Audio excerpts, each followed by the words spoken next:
and welcome to another episode of Boundless Body Radio. I'm your host, Casey Ruff, and today we have another amazing guest to introduce to you now. Nicolette Hahn Niman is a world-renowned expert in the management of the production of livestock and poultry.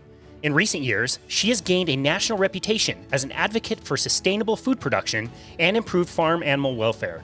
She has been featured in Time Magazine, O Magazine, Paleo Magazine, and many other publications, and has appeared on the PBS NewsHour, the Dr. Oz Show, and the Diane Rem Show, among others.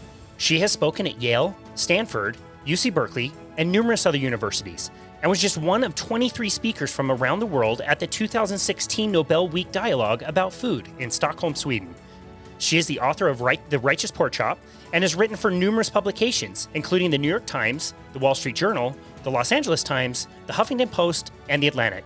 Her latest book, Defendingbeef, the Ecological and Nutritional Case for Meat, is both fascinating and critically acclaimed. She lives on a ranch in Bolinas, California, with her husband Bill and their two sons, Miles and Nicholas. Nicolette, it's a pleasure to welcome you to Boundless Body Radio. Thank you. I'm so happy to be with you. It's an absolute honor to host you, although I have to say I lost a little bit of clout with you when I heard you on Diane Rodgers' show say that you were in your 50s, which is clearly not true. Yes, well, I try to maintain my youthful appearance, but I'm super focused on, as you are obviously on, living in a healthy way. So I've always been a big, I don't want to call myself an athlete because I'm not like an acclaimed, accomplished athlete, but on an amateur level, I've done a ton of triathlons and races, and I do a lot of biking, running, weightlifting, blah, blah, blah. So I do try to stay in good shape. And I, of course, pay a lot of attention to what I eat. Well, that is really good. I would have guessed like maybe 30s, maybe. Well, thank you. Well, I'm sitting here in my It's Not the Cow, It's the How t-shirt from Diana's company. I'm really excited to talk to you about cows. Twice a week, I get to ride my bike to one of my clients' house where I get to train him. And so I get to ride on this street, which is a 5-lane street. The speed limit's like 45, 50 miles an hour. There are trucks both directions, blasting exhaust on me. These are like jacked up, pickup trucks that will never see dirt at all. I don't know why they're jacked up like that. It's just for appearance, maybe 10 miles to the gallon. And in the outskirts of Salt Lake City, it's kind of unique where I am. Like this all used to be farm country and now it's all being developed. And so like you'll see like little pastures like here or there that don't really belong with like a brand new subdivision. And I get a, ride along this road, and along this road, there's a little grassy area, and I see 2 or 3 cows. And every time I pass them, I'm like, oh, you little bastards, like ruining the planet, totally destroying the planet, sitting there chewing on the grass. Like, do you have that same feeling? Oh, the irony, it is, it's insane. And in fact, it's one of the things that I think it's kind of contributing to the cynicism we're all kind of experiencing these days about information and, and just sort of the way, public discussions go and the way public policy discussions go, because there's so much, just your common sense is telling you, you're looking, as you said, at a couple of cattle in a little paddock on grass, and, they're just minding their own business, chewing the grass, and they're being vilified. And all these big vehicles with terrible exhaust and terrible fuel efficiency and stuff are being essentially almost ignored in so much of this.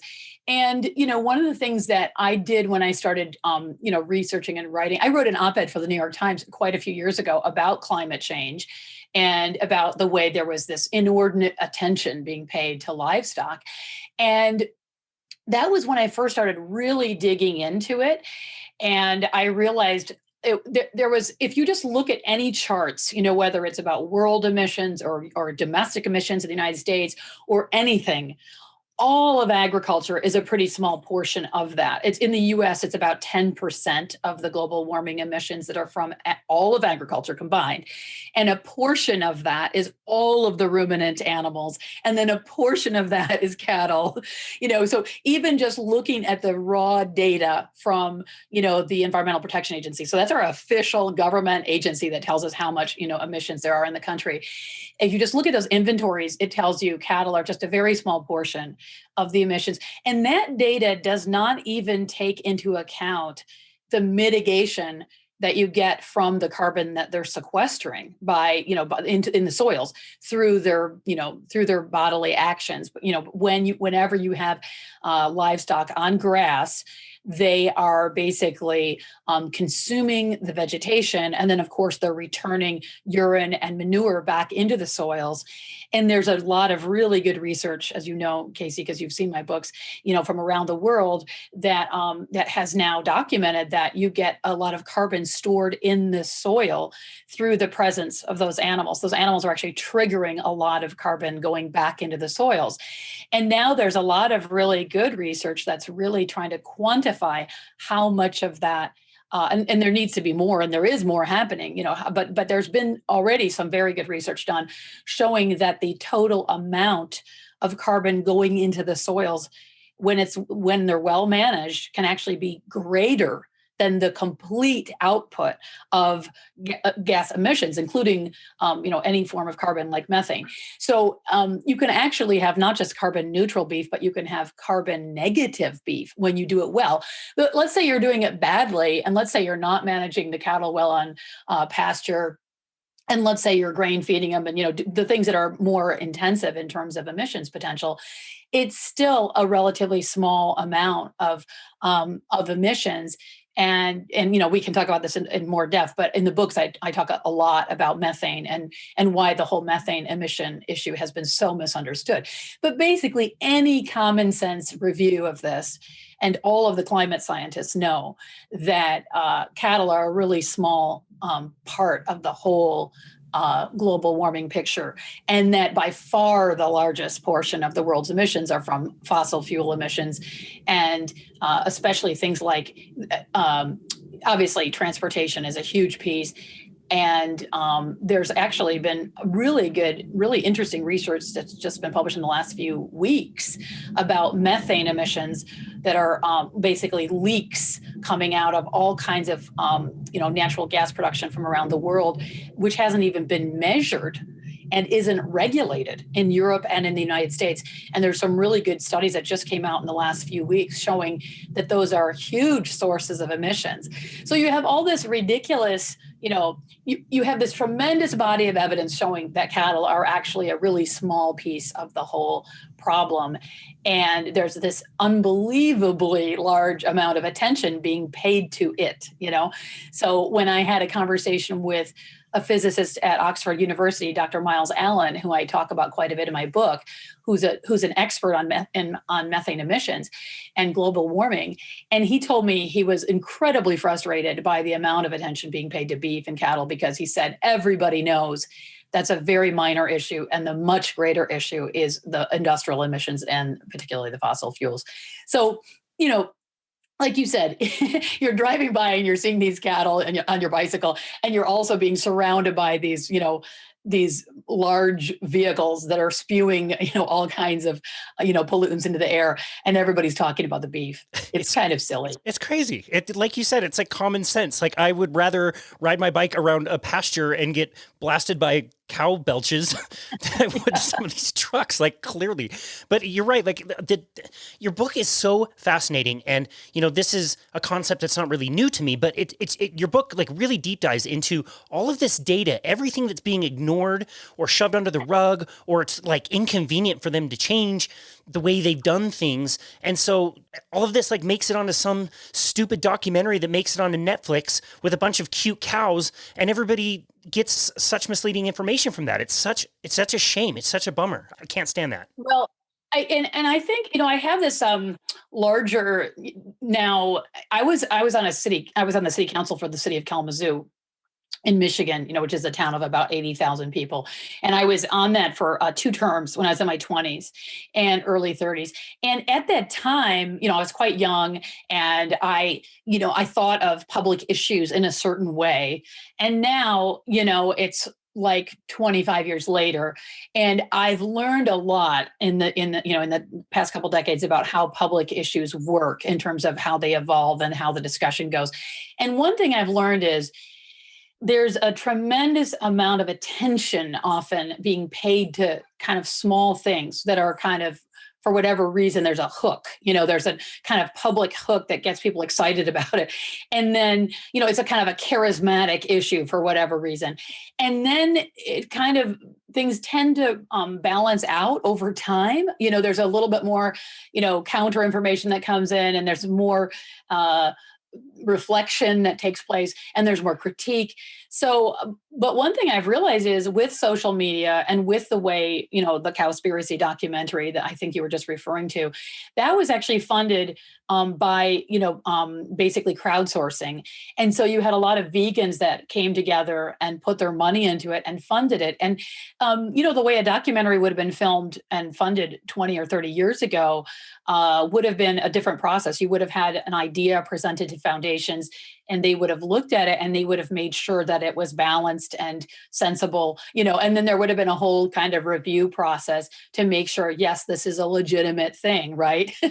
and I mean, in some ways we have this democratization of information, which is great, but then we also have a democratization of misinformation, so there's there are a lot of quote unquote documentaries. I really don't think they even deserve that title, because they're not documentaries. They're just advocacy pieces, and they're portraying a particular perspective. And a lot of the information around meat, and especially around beef and cattle, is really designed to create the impression that you shouldn't be eating beef and you shouldn't be raising cattle. And it doesn't matter to the people that are creating those films how credible it is, or how scientific it is, or how legitimate it is. It's simply a perspective, and they try to gather information that supports that perspective. My background is I was trained as a scientist, as a biologist, and then I went to law school and was a lawyer for 10 years.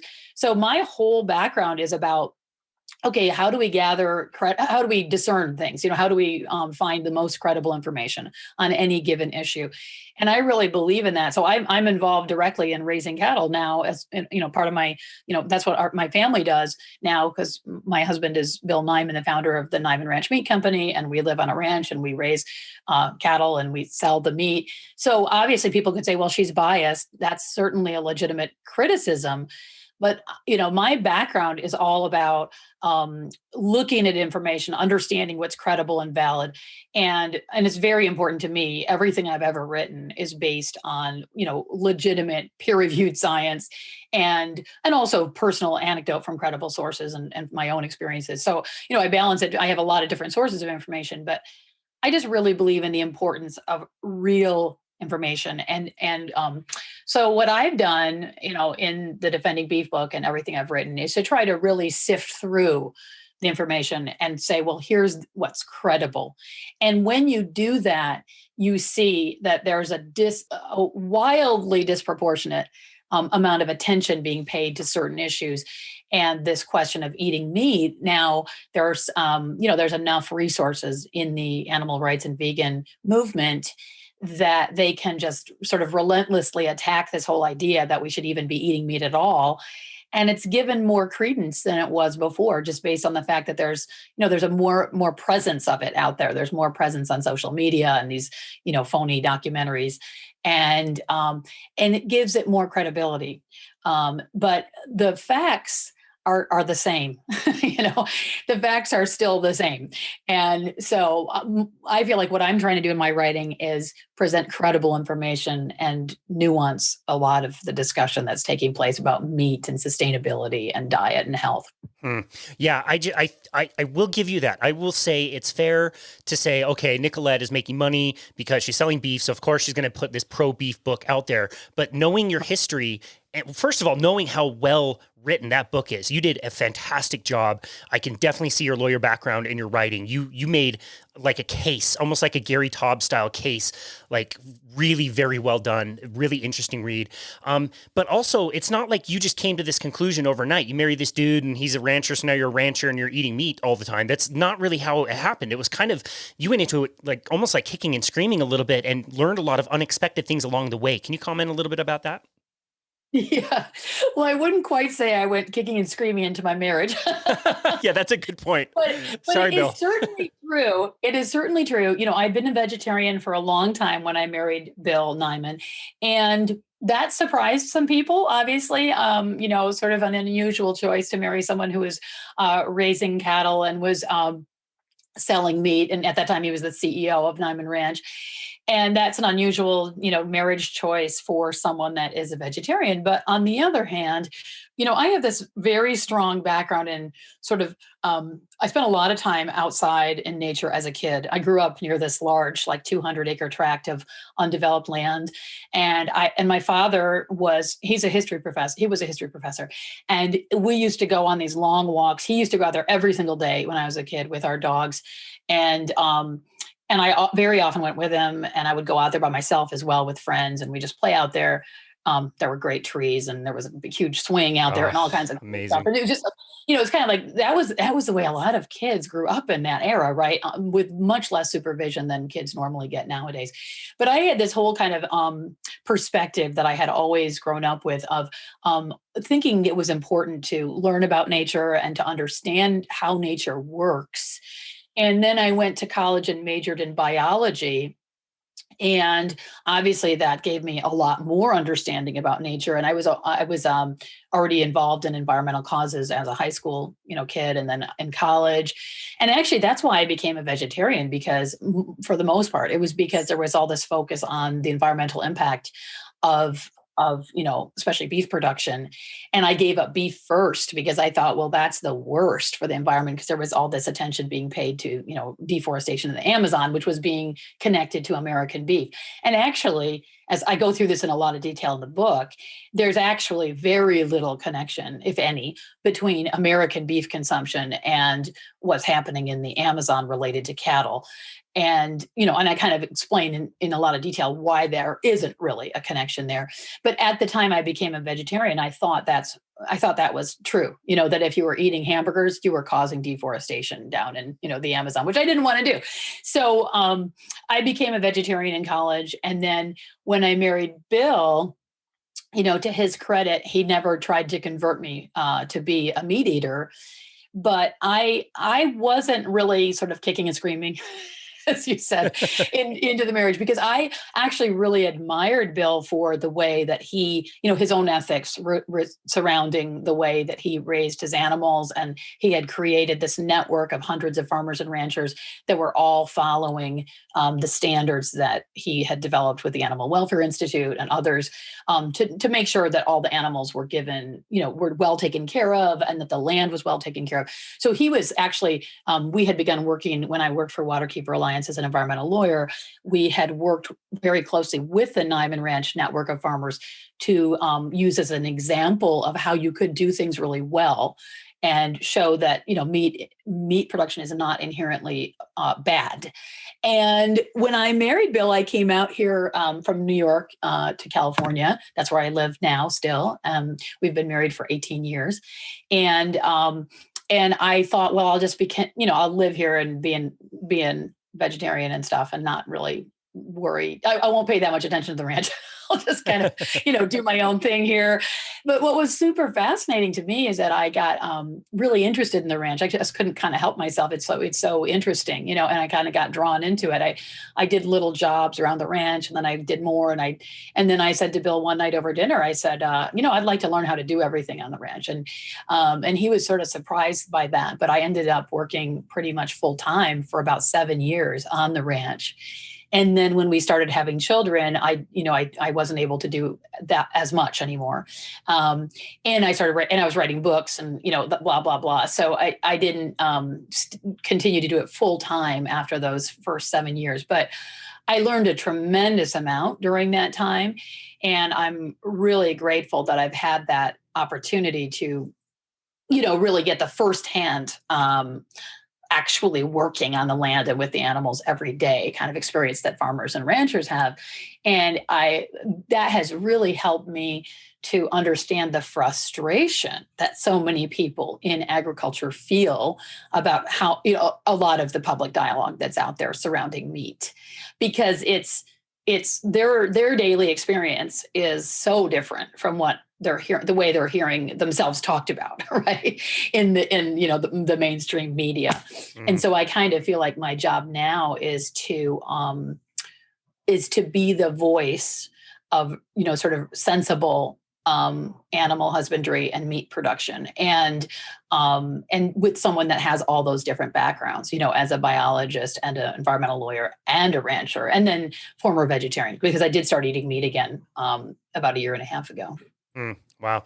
I'm so jealous you get to have that life. I've watched The Biggest Little Farm like 87 times, and it looks super fascinating. I could see how you get really, really enthralled with that. To say that I really, really enjoy the life here. And I think, like, for all of us that are involved in this profession, it seems like the lifestyle is probably the number one reason we're doing it. It's the main thing. We just enjoy the daily work and the daily life.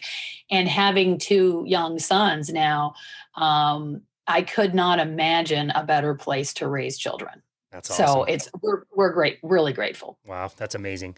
So love the title of your book, especially the part where it says the ecology and nutritional case for meat. And we've covered the nutritional aspect on the show quite a bit. And you're such an expert on the ecology on some of this. I want to go like right to the issue and kind of do a deep dive on what everybody just knows to be the facts about carbon dioxide and methane, and how cows and their farts and burps and whatever else they do is destroying the planet and ruining the greenhouse gases, our atmosphere. Can you kind of lead us down that path?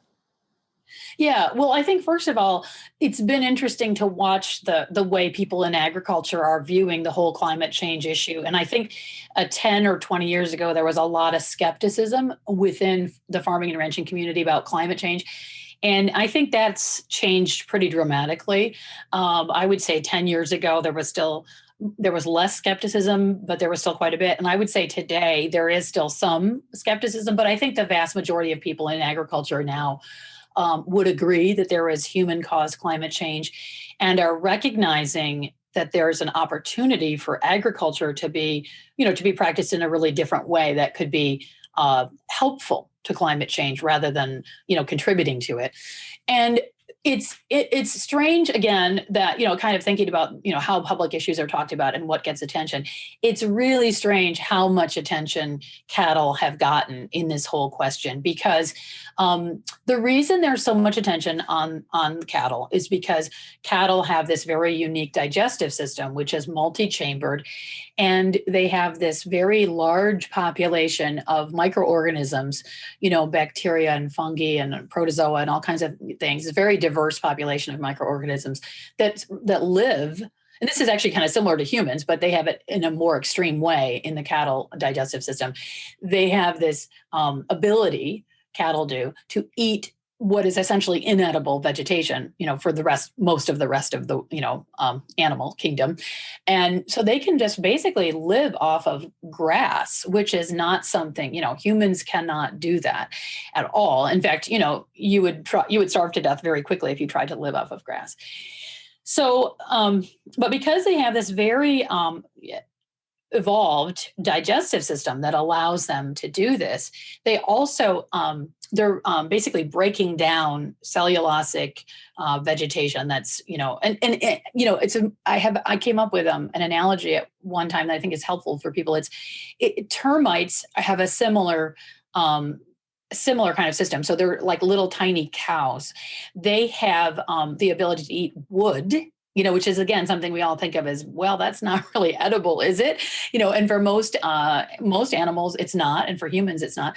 But termites can eat wood because they have a tremendous population of microorganisms in their guts, like on a little miniature scale, and they can break down wood. Well, grass is sort of like wood, and it's also just basically cellulose, and there's not much else there. But because cattle have this very large population of microorganisms, they can break down this grass and turn it into meat and milk, and it triggers their own growth and their own health.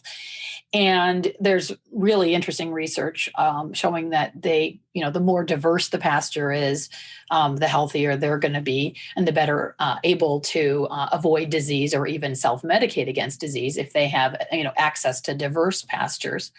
So the quality of what they're grazing on matters. But in any event, in that digestive process, there's emission of methane. And it comes both, as you said, from the burps and the farts. And so there's been this huge I mean, there's been a very conscious decision made by the animal rights community to glom onto that and to claim that people need to stop eating beef because of those methane emissions. But when you look in this bigger picture, as I was saying earlier, it's a really small percentage of the total amount of methane and total global warming gases that are emitted in the world. And there's also just these very fundamental problems with the whole way the methane issue has been treated. So again, I go into a lot of detail in the book, but to try to quickly summarize, first of all, we're not measuring it correctly. So this is, again, the work of Dr. Miles Allen at Oxford University, the physicist who's a methane expert. He explains that there's basically a historic methane load on the globe, and that the ruminant animals have always contributed to that methane load. And because methane is a very short-lived gas, it only survives in the atmosphere for about 10 years, and then it basically breaks down. And what Dr. Allen has shown is that the way that the global warming gases are measured, they equate methane and CO2. And they basically say, in public policy terms, so like whenever you're trying to regulate it, they say, well, this much methane is equivalent to this much CO2. But he says in the real world, that's actually kind of nonsense because the gases function so differently when they're released in the real world. And when, in fact, he shows that if you have a cattle herd, simply, grazing on grass, the methane that they're emitting will break down continuously, and the historic load that herd of cattle has emitted will not change over time unless you increase the size of your herd.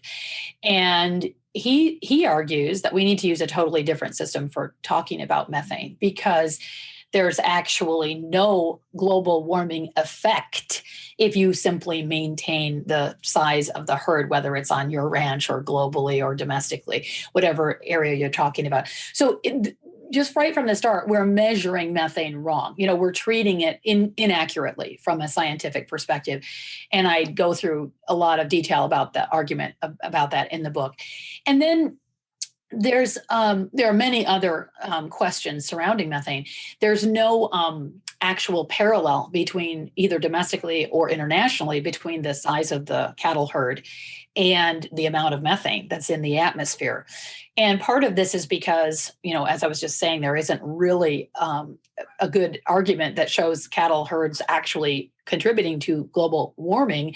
But then there's also this question of there are tons of sources of methane that we're not currently regulating or measuring. So I mentioned earlier about methane leaks from natural gas production.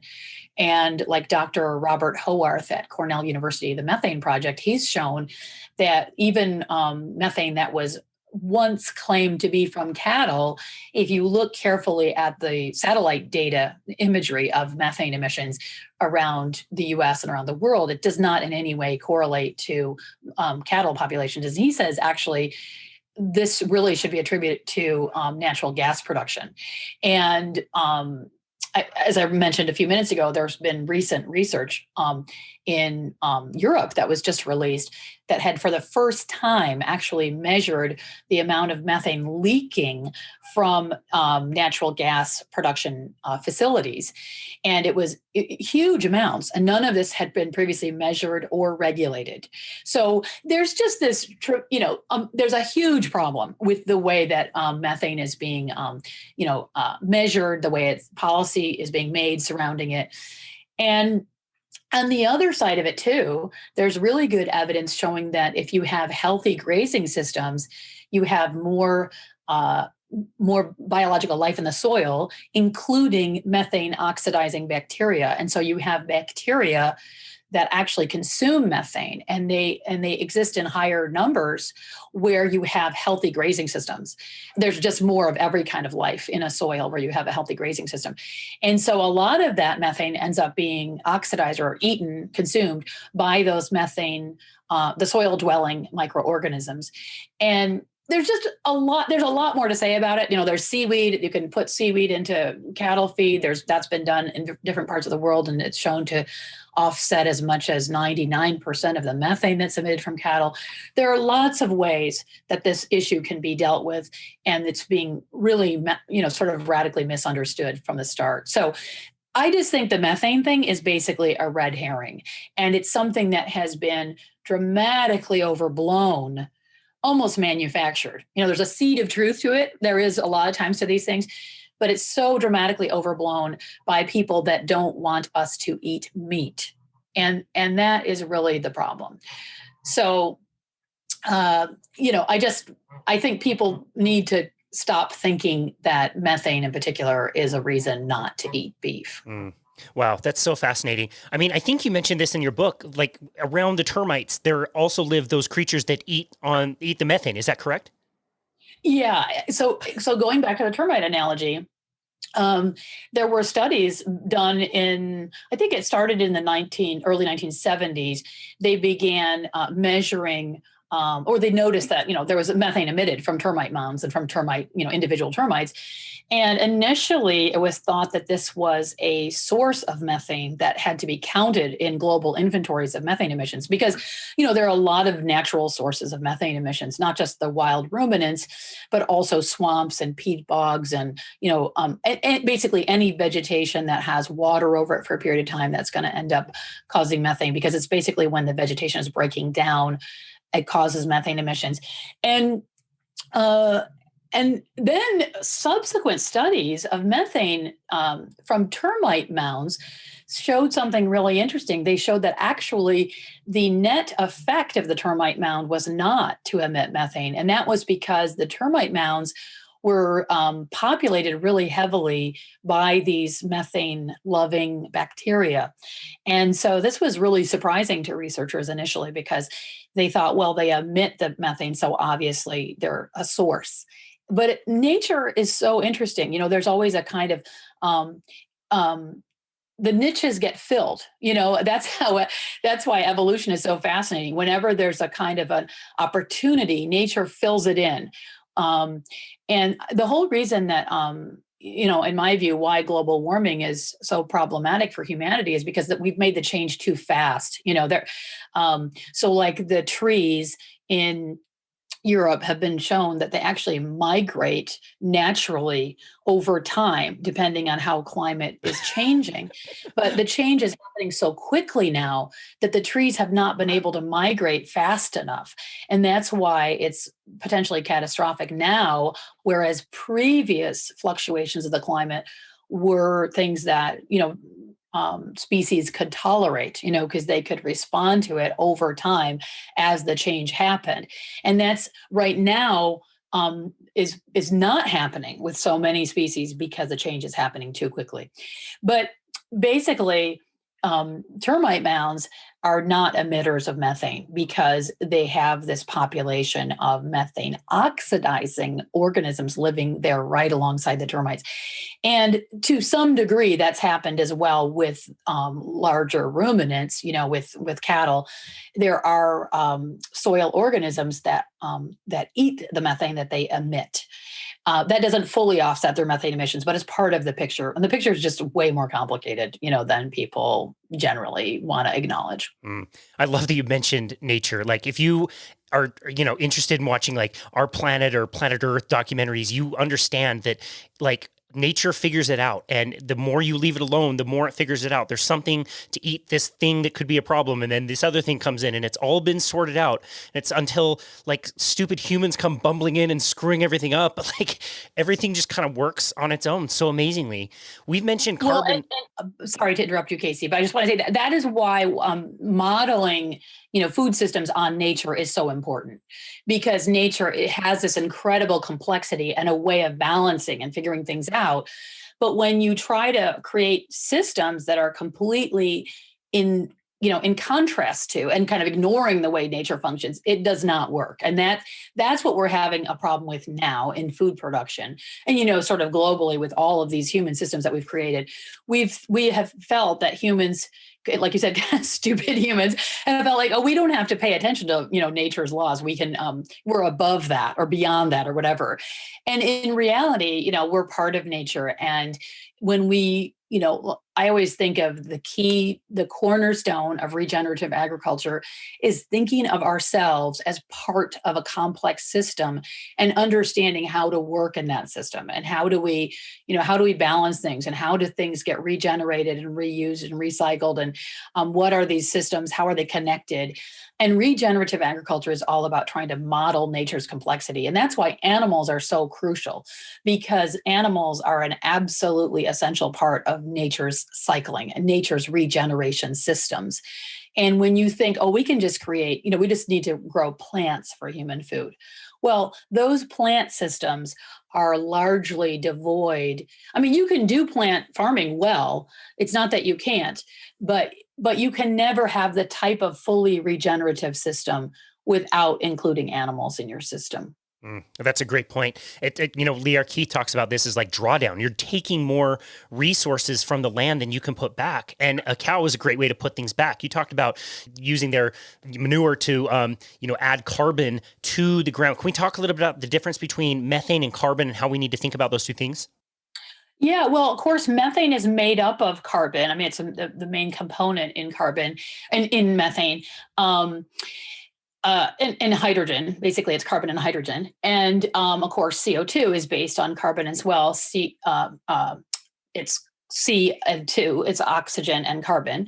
And so we talk about, a lot of times when we talk about global warming and the impact on the earth, we talk about it as in terms of carbon, but they really are kind of very different. You have CO2 and you have methane. The commonality, though, is the carbon component. And carbon is essentially the life element of soils. And how much life is in a soil is often talked about in terms of how much carbon is in the soil. And the reason, again, why animals are so important is they really foster carbon going into the soils. Because when you have animal grazing, I mean, all the species are beneficial in terms of, having more biologically active soils and more carbon in the soils. But grazing has a really unique role, because where you have grazing animals, they will actually clip the vegetation with their mouths. And that clipping action, and actually the saliva, in fact, from their mouths actually helps trigger growth from those plants. And where you have that pruning action, you actually have more diversity. And so you end up having more diversity of life in the soils underneath the ground, and then more diversity of vegetation kind of on the surface. And part of that, there are lots of different reasons for that, but part of the reason is because wherever you have soil, you'll have lots of different kinds of seeds and roots in the soil, and everything's sort of trying to come up.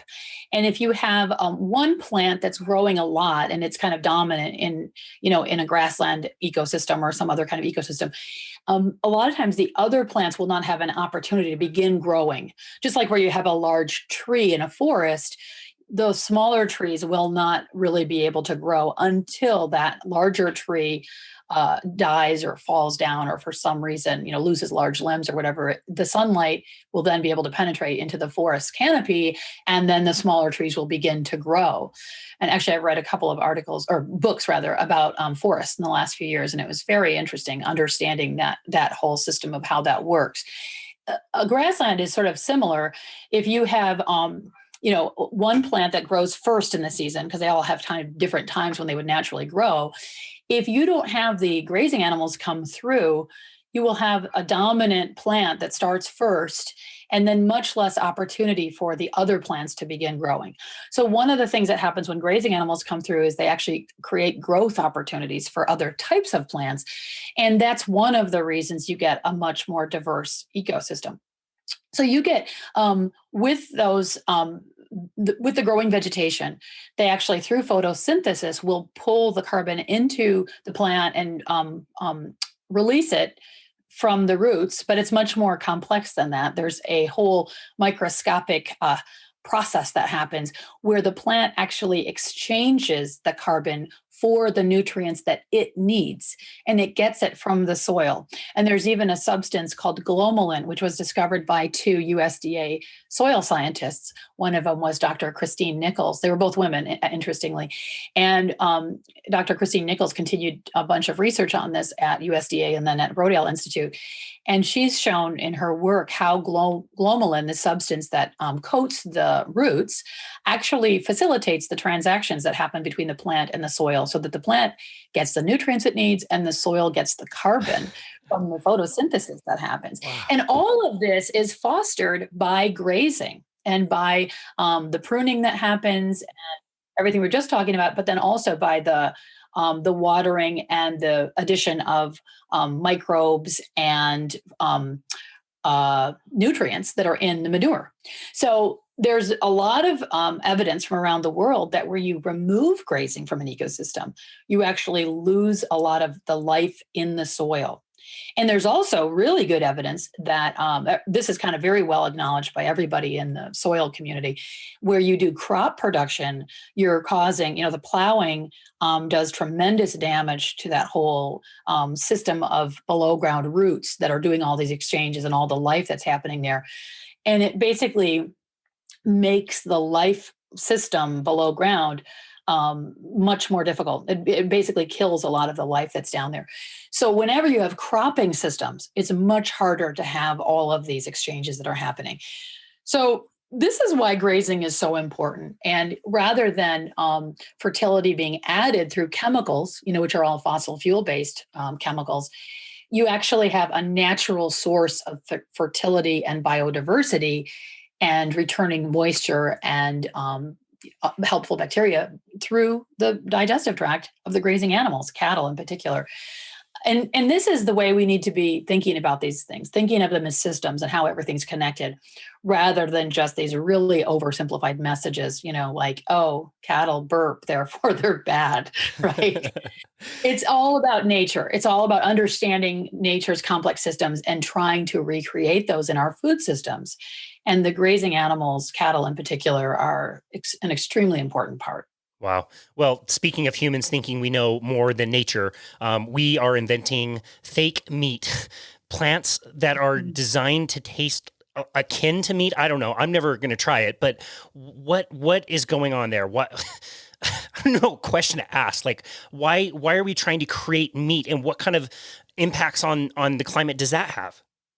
Yeah, I know. It's again, when I was talking a few minutes ago about public issues and how we think about things and they just get so oversimplified. And then usually over time, common sense does end up winning the day. Not always, but I'm hoping that's going to happen with this. There was all this attention and excitement a few years ago about, oh, we can replace meat, and there's all this money coming out of Silicon Valley and high-tech solutions, whether it's lab meat that's actually grown in a lab, or it's other forms of genetically modified ingredients that are put together to create the sense of meat, something similar to meat.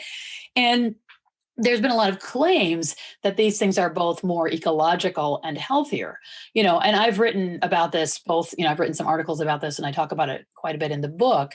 To me, there are two big problems. One is that I've seen the kinds of farming systems that the ingredients for these kind of things come from, and they're not ecologically sound. And in fact, a lot of what's wrong with the world's food system is these large monocrop systems where you have, what I was just talking about. You basically have biologically dead fields, these massive fields, most of them with lots of kinds of chemicals being applied and huge machines, doing the plowing and then doing the planting and then doing the harvesting.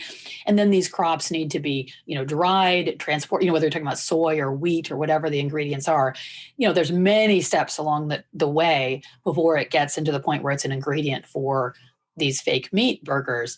And all of those things are intensive in terms of the resources and the emissions, but they're also things that have a lot of ecological downstream effects. So, we know that the large dead zone in the Gulf of Mexico, which is like this the size of the state of New Jersey, is caused almost entirely by major crop production that's in the upper Midwest, in the farming areas of Iowa and Missouri and all of that. And that's just going right down the rivers of our country, in the middle of our country, down into the Gulf of Mexico, and is causing, this massive dead zone, because it has all kinds of effects in all those communities as well. And in their water systems, Iowa has huge water pollution problems. And these are largely from agricultural chemicals. So these are the kind of out of sight effects of, producing the supposedly more ecologically healthy and healthier burger. And then on the health side, to me, more and more, I have become convinced. I mean, I was really kind of fortunate. I was raised by parents that were very interested in eating healthfully. And my mom had a big garden, and she used to bake our own bread and make yogurt and all that stuff. She's from Germany, and, it was kind of normal still when she grew up that you would make a lot of your own food. And she did that for us. And so I had this understanding right away early on in life of the importance of eating healthy food and eating whole foods, and making your own food, not eating processed foods. I remember I used to beg her to get Captain Crunch cereal, and Pop-Tarts. we used to, the whole, I have 3 siblings, and we were always asking for these things. My parents were like, no, we don't drink this. Tang. I remember Tang. I wanted Tang really bad. I can taste it. I can taste it. And, we were just like, what is wrong with our parents? They're so unmodern, and now, of course, I'm like, thank God. Right. And, but anyway, I had that was my early, right away, I had that kind of training from my parents. But sort of more and more in life, I've gotten convinced that they were really onto something. And that is, that I think that food, the healthier it is very closely related to how close it is to its source. And, if it's a French fry or a potato chip, it's not really a healthy food, especially a potato chip probably. But if it's a potato, it's taken straight out of the ground, or, as close as possible to that, that's going to be something that has a lot of nourishment for you. And that's going to be a good food. And everything, that's true, whether it's a kale chip or, kale, or whether it's, basically any food, the less processed it is and the more whole it is, the more nourishment it's going to have for your body and the less harmful effects it's going to have on your body. So to me, I've seen some videos actually showing the way some of these fake burgers are produced. Oh, so in fact, gross. I was on a PBS NewsHour segment. My husband and I were a couple of years ago, and they were talking about, the fake burgers, and they showed just like in that, they showed a bunch of the production of it. And my son is sitting next to me on the sofa, and he goes, "Oh my God, why would anyone want to eat that stuff?" And I was like, "Oh, yay, I've taught him a lot. Good." And also just watching it with his own eyes and thinking that's so unappetizing, And for me, that other side of it, the processed food aspect of it, is the other reason I think these burgers are just not a good choice. And like you, I haven't even tried any of them because I know I don't want to put that kind of stuff into my body. Oh, for That's sure. not going to be what I'm going to eat, and it's not going to be what I'm going to buy or serve to my family. I'm really focused every day on gathering food. We have a big garden, and we have a little orchard for ourselves. And then, of course, we raise meat ourselves. And I have a guy down the road that I do some bartering with to get our eggs. And we have 2 different vegetable stands that we get vegetables from in our community. And we just try to we're really lucky too. We're right on the ocean, so we even get to barter for our fish. And so I know not everybody has all of those options, and it's time consuming, and so some people don't have the time available. But for me, it's a really, really important and actually quite an enjoyable process too, to get to know all these people and understand where our food came from. And the more I've sort of made that the way I get our food, the more I enjoy that process, because we know a lot about the food, and I feel really good about it. And the food is really high quality, not just in terms of the nourishment, but in terms of the eating quality. It's like food that's really enjoyable to eat, really delicious. And so for me, the fake burgers, to bring it back to that question, it's kind of the opposite of how I want us to eat and how I'm eating myself. And so it's just not at all appealing to me. And what I find really troubling about it is that there's this, kind of quick soundbite that goes with these fake burgers, that it's better for the environment, better for your body. And it's like, actually, no. Not even close. Not at all. Yeah, on both fronts. Yeah, so Right. you made a really great point. Like, I don't know anybody that I could go barter fish with. That sounds really cool. But like, I loved what Dr. Bill Shundan told us on his episode. It's like, you can take a step. You can do something to get a little bit closer. Maybe you're eating out at McDonald's 3 days a week, and we just lost McDonald's as a potential sponsor. But like, maybe one of those meals you could replace with something you can make at home, and it might be Pop-Tarts and Tang. Like, but that's like a step, and you can progress from there, and you will, over time, I would argue, you will notice such a difference in the quality of the food and how it tastes that you will naturally self-select better and better quality food over time. Just like you said, it's so enjoyable and nourishing, and you develop relationships, and it's such a cool thing. Like, we never go out to eat anymore, and partially because we save so much money, and the other part is like, we make better food than we can go get at most restaurants anyway. Like, it's more fun. We love it. Exactly. And if there are bright sides to this whole pandemic, I would say the most important shift I've seen from people that I'm talking to all around the country on social media and so forth is people are cooking more at home, and they're noticing that, oh wow, I can make stuff, and I can make stuff that I really like eating and stuff that is healthier for me. And so I really appreciate restaurants, and I'm sad for the fact that this has been such a challenging time for restaurants. But what I'm glad about is that more people are recognizing that they have a lot more power over how they feed themselves, than they once did, and people are more interested now, I think, than any time in recent history, in finding out more about the food they're getting, where and trying to get stuff from people in their community. And I always say, I totally agree with what you're just saying, Casey, about getting kind of one step at a time. And I always say, I think a great place to start is with your eggs, because most places in the US, unless you're living like right in the heart of New York City or something, you can probably find someone in your community that's raising backyard eggs. And if you just make the effort, or you can do it yourself, that's a bigger step. But if you find someone that's got a little backyard chicken flock, they almost always have excess eggs that they are willing to sell or barter for. And when you start getting those eggs, you will notice an immediate difference in terms of the eating quality. And they're way healthier, especially if they're ones that are, raised on grass. That's an important part of it. But you will enjoy that process so much. Just the process of the exchange that you have with that person, and knowing where they come from, and seeing the hens, and knowing that's where the food is coming from, and the taste quality, the eating quality is going to be better. And what that does to, it's kind of like a gateway drug. It's a gateway food. You get that first item like eggs, and you say, oh my gosh, this was worth the effort. And this is absolutely what's happened to me.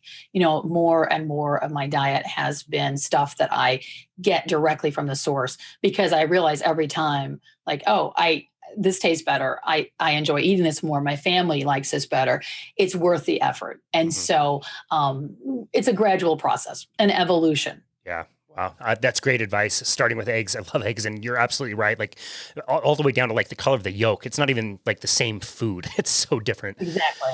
So you are, you did your revision on your book, and I love asking authors this question when they do a revision or they cover the same topic again. Did you have something that you wrote the first time that you look back on and you go, wow, I totally called balls and strikes incorrectly on that one. I got to scribble this part out and have new information? Or for you, was it more adding on to the information that you already put out correctly the first time? Well, I think, the publisher invited me to rewrite it, and I actually was thrilled at the opportunity, because I feel like the issue, of meat and how it's raised and whether we should be eating it and how much we should be eating and all that. I think those are just more and more topical, than ever. So I was thrilled to have the opportunity. And when I first agreed to do it, I told them, well, I can probably do it in 2 or 3 months. And and then little did I know that when I started going through it, paragraph by paragraph, line by line, there was a lot that I wanted to change. And it hasn't been so much like XX, cross that out, that was totally wrong. It's much more like, well, I see that a little differently now, and that whole discussion we were just having about processed foods versus kind of real whole foods that are close to the source. There's much more focus on that now, because I increasingly view the the industrialization of our food system, both on the farming side and on the diet side, as the key problem. And so I'm more focused on that in the new book. And, I did a lot of things, like I added a lot about methane, and I put a lot of new research on soil carbon in there, and a lot of new research on meat as a good source of nutrition, and kind of I added a bunch of new, kind of updated all the research and added new research. But there was just more in my current version. There was much more focus on this whole question of, what food has, for our bodies that we need when it's kind of in its real whole state, that it no longer has when it's a processed food. So just kind of focusing on that as the core principle of how we want to try to farm and how we want to eat. And that has huge implications for both the farming side and the food side. So I can't really think of anything that I crossed out and said, "Oh God, I'm so embarrassed that I wrote that." I'm glad to say that there isn't really one of those. There could be, but there isn't. But it's much more of my thinking has evolved quite a bit, and I think the situation has evolved quite a bit, because we are really, as we were just talking about a moment ago, there's a lot of suggestion now that we should be substituting meat with these processed foods, and so there's I give a lot more focus to that whole processed foods as a problem, and why that is not the solution. Yeah, I followed you a lot over the years, and this book is so well written, and it's not that much different from anything you've ever said before. I really think you got this concept right from the beginning, and I really appreciate the added information and updated information. It's so cool to see your writing on the pandemic. It's really fresh and really interesting. I'm going to tweak the second to last question we always ask people. What would you say to somebody like me or another listener who's sitting here absolutely horrified about the dead zones in the oceans and the desertification of our land and what's going on in our atmospheres and all of these things happening that I don't think I can control. I don't think I can, stand on a corner and, share my message and everybody's just all of a sudden going to change these monumental systems. And also public health, go walk around in public and look around, and you'll see there's a big problem that we're going to have to grapple with in the coming decades. And it sucks. It's going to be really hard. What can I do as me, myself, or just a listener who's sitting there thinking damn, there's so much going on. What can one person do to move the ball in the right direction? Yeah, well, that's a great question. And I think the real challenge is not to get overwhelmed, because these are big issues, and we sometimes feel powerless. Even changing our diet seems really difficult, let alone changing the whole world, right? And affecting climate change and other things like that. So I think the key is not to feel paralyzed, by the scope of the problem, but to recognize that actually food is kind of exciting in that you do have an opportunity to sort of shift what you are doing and how you're eating, what sources are your food. Voting with your food dollars is actually a really powerful way to improve your own health and to support the kind of agriculture that you think the world should be doing. And it takes some effort and some time, but it's absolutely something that, the vast majority of us can do. We can do a lot more of that. And I would just say this thing we were just talking about with, look for better eggs, these small steps that we can make are really important in our diet and where we get our food from. But I would also say we're all, citizens as well. We're not just consumers and eaters, we're also citizens.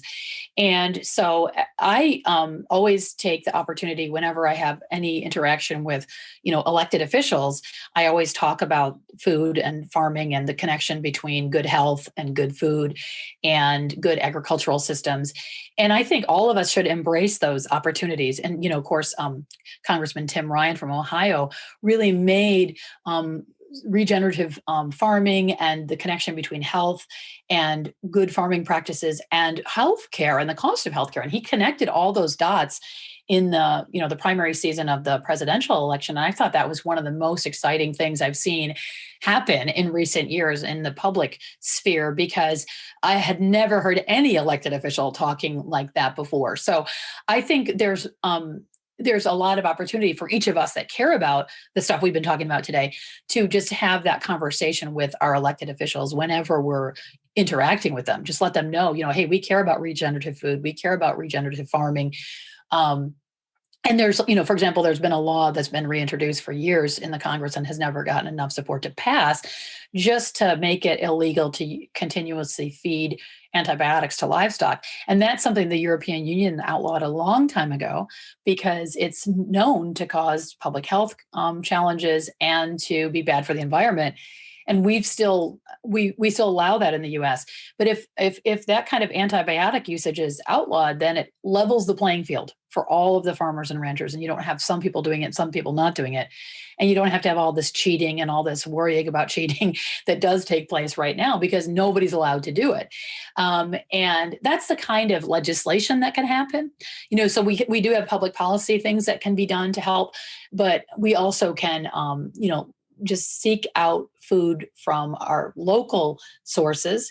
And also, if we can, for those of us that have the opportunity to raise some of our own food, even if it's just a small little garden or even pots of plants that you have in your windowsill or on your balcony or on your backyard, patio, wherever, we can be part of growing our own food if we possibly can. And there are also urban gardens that people can participate in.